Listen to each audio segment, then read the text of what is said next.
드디어 데드풀과 울버린이 개봉했습니다.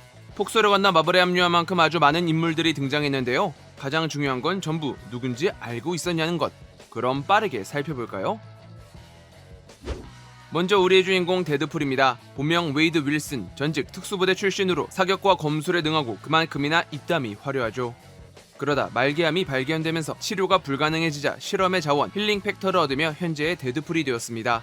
이후 미래에서 온 케이블에 의해 시간여행 장치를 손에 넣은 데드풀은 자신이 사랑하는 여자를 살리기 위해 과거로 갔고 겸사겸사 지우고 싶은 흑역사들도 찾아내 교통정리를 시작하니 마블이 가진 멀티버스의 개입이 가능해집니다. 그 결과 아주 많은 데드풀의 모습을 볼 수 있었는데 긍정적인 나이스풀, 참고로 그의 멀끔한 외모는 힐링 팩터를 얻는 실험을 받지 않았다는 걸 의미합니다. 여성형 버전의 레이디풀, 마블의 좀비 세계관 속 헤드풀, 키드풀, 로닌풀 등 코믹스에서 볼 수 있는 데드풀 군단입니다. 그런 데드풀의 동반자 울버린입니다. 본명 제임스 하울렛, 로건으로 불리우며 힐링 팩터와 클로를 가진 뮤턴트로 웨펀 X 프로그램에 의해 아다만티움을 이식받아 무겁고 매우 단단해졌습니다. 그러나 모종의 이유로 힐링 팩터가 기능을 상실하면서 쇠약해져갔고 자신의 피로 탄생한 실험체 로라를 위해 모든 것을 바치면서 생을 마감했습니다. 그러나 힐링 팩터는 그러지 않다며 로건의 무덤을 파헤쳤지만 남은 것은 아다만티움 뼈다귀. 고귀한 희생이 헛되지 않았다는 걸 알 수 있었지만 반대로 뼈만 남았어도 쉴 수 없다는 헛헛한 개그를 보여줬네요.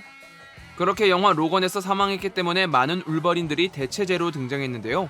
휴잭맨의 키는 189cm로 코믹스 속 울버린의 키와는 상당한 차이를 가지고 있습니다. 이에 원작 코믹스를 반영한 작은 울버린, 울버린 패치의 울버린, 올드맨 로건 속 울버린, 헐크와 싸우는 울버린, 십자가에 매달린 울버린을 찾을 수 있습니다. 그리고 헨리 카빌의 울버린. 헨리 카빌은 옆 동네 DC 유니버스에서 긴 시간 동안 슈퍼맨을 연기했으나 DC의 세계관이 리부트되면서 끝내 슈퍼맨을 하차하게 되었으니 이참에 넘어오라는 데드풀의 발언은 새로운 기회가 될지도 모르겠다는 생각을 해봅니다. 아니 어째서 캡틴 로저스가 여기에? 인 줄 알았지만 판타스틱4의 휴먼토치였습니다. 본명은 조니 스톰, 우주 방사능에 노출돼 온몸이 불로변할 수 있게 된 인물입니다. 마블 시네마틱 유니버스에서 캡틴 아메리카를 연기한 크리스 에반스가 판타스틱4 실사영화 시리즈에서는 휴먼토치를 연기했었기에 가능했던 배우 개그였습니다. 언제나 올바른 말을 강조하던 캡틴이었기에 말투부터 심상치 않는 조니는 What if I don't want to be normal? I didn't turn into a monster. 유니폼이 드러나기 전까지 둘이 다른 사람임을 알려주는 복선이 됩니다. 다른 배역이지만 책무를 다한 세계관임에도 모습을 보여 참 반가운 기분이 들었습니다. 판타스틱4는 마블 코믹스를 원작으로 두고 있으나 판권이 폭스에 있었던 데다가 그 폭스에서 만든 엑스맨 시리즈와도 연계되지 않는 별개의 세계관입니다. 이후 모습을 보인 몇 캐릭터들 역시 이와 같은 경우이기에 판권을 모두 되찾은 마블 시네마틱 유니버스에서 새로운 시리즈를 이어가기 위해 각각의 영화들에 대한 존중의 표시를 남기기 위함이었다는 걸 알 수 있겠습니다.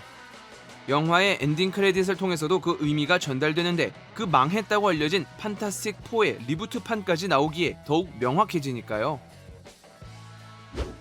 울버린의 유전자로 만들어진 X-23 로라입니다. 트랜시젠 연구소에서는 돌연변이 능력을 군사적으로 사용하기 위해 비밀리에 실험을 진행하고 있었으니 이곳을 탈출한 실험체 중 하나가 로라였습니다. 그에 따라 울버린과 동일하게 힐링 팩터를 비롯 손과 발에서 나오는 클로를 가지고 있습니다. 하지만 처음부터 서로가 이 관계를 받아들이는 건 아니었으니 에덴이라고 불리우는 피난처를 향해 함께 움직이면서 많은 갈등과 동시에 연민과 부정을 느끼는 사이가 됩니다. 이에 최악의 울버린을 자처하는 그에게 로라는 그도 그랬었다라는 말을 건넨 것이죠. 결말에 이르러 로건과 함께 웨이드의 파티에 참여하고 있는 모습을 통해 세계관을 건너왔음을 알려줘 앞으로 예정된 뮤턴트 사가에 대한 활약을 기대해볼 수 있겠습니다. 저항군으로 모습을 보인 블레이드, 뱀파이어를 사냥하는 반 인간, 반 뱀파이어로 웨슬리 스나이프스의 대표작입니다. 어느덧 20년이나 흘렀지만 그 포스는 변함이 없었는데요. 두 종족의 장단점을 공유하기에 뱀파이어의 힘을 낼 수 있으면서 낮에도 돌아다닐 수 있는 설정을 가지고 있습니다. 역시 엑스맨 시리즈와는 별개의 작품이지만 코믹스를 원작으로 두고 있기에 본편에 합류한 것이죠. 그가 블레이드는 오직 자기뿐이라며 소리칠 때 카메라를 향해 눈치를 보는 데드풀은 마블 시네마틱 유니버스에서 개봉 예정인 영화 블레이드 때문이었습니다. 그리고 그 블레이드는 웨슬리 스나이프스가 아니거든요.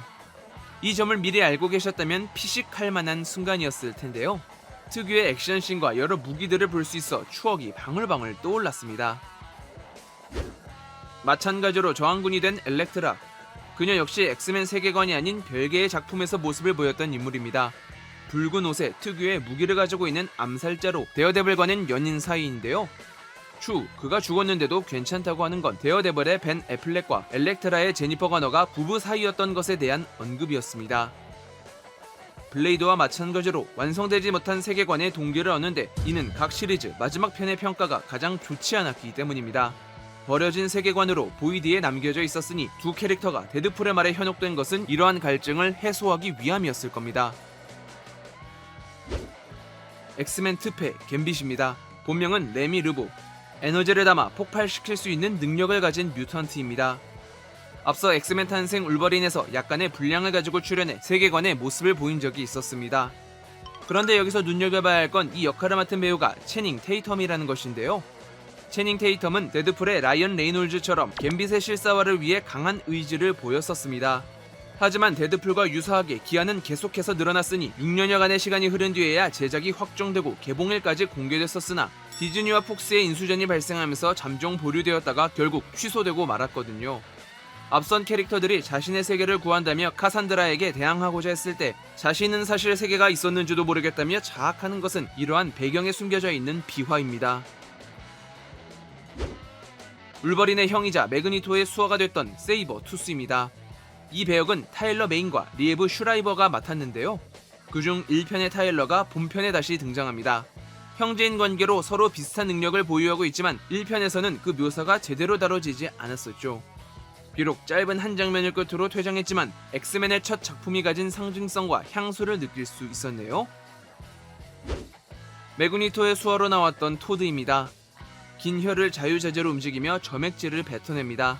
날랜 움직임으로 엑스맨과도 밀리지 않는 전투력을 보이기에 본편에서도 그 존재감을 확실히 보여줬습니다.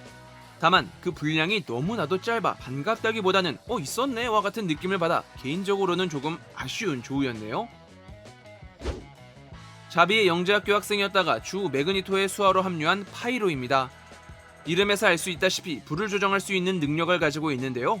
다만 불을 만들어낼 순 없어서 라이터처럼 불씨가 있는 장치가 필요합니다. I can only manipulate the fire.